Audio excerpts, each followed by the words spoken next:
Mehsana Ahmedabad highway પર hit and run. પાલવાસણા bridge પર માતા પુત્રને ઉડાવીને ટ્રક ચાલક ફરાર થઈ ગયો છે। એક્ટિવા પર જતા માતા પુત્રને ટ્રક ચાલકે ટક્કર મારી। માતા પુત્ર એક્ટિવા પર જલારામ મંદિરે નીકળ્યા હતા દર્શનાર્થે।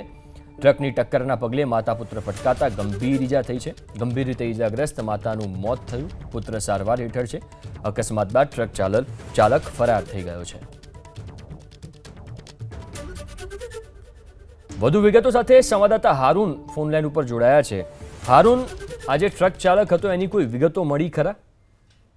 મહેસાણા જિલ્લામાં લગાતાર હેવી રનની ઘટનાઓ વધી રહી છે, ત્યારે વધુ એક ઘટના બની છે। મહેસાણા અમદાવાદ હાઈવે ઉપર પાલવાસણા બ્રિજ પાસે આ ઘટના બની છે, જ્યાં એક્ટિવા ચાલક છે તે જલારામ મંદિર દર્શન કરવા નીકળ્યા હતા અને ત્યારે કોઈ અજાણ્યા ટ્રક ચાલકે ટક્કર મારી હતી, જેના કારણે માતા અને પુત્ર બ્રિજ નીચે પટકાયા હતા। જોકે સારવાર દરમિયાન માતાનું મોત થયું છે, જ્યારે પુત્ર ગંભીર રીતે ઘાયલ થયા છે।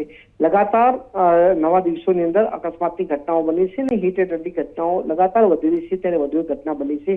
સમગ્ર મામલે તાલુકા પોલીસે ગુનો નોંધીને વધુ તપાસ હાથ ધરી છે, પરંતુ હજુ સુધી જે આ ટ્રક ચાલક છે તે પોલીસ પકડમાં આવ્યો નથી, જેને લઈને પોલીસ તપાસ કરવામાં આવી રહી છે। જી આભાર હારૂન વિગતો આપવા માટે।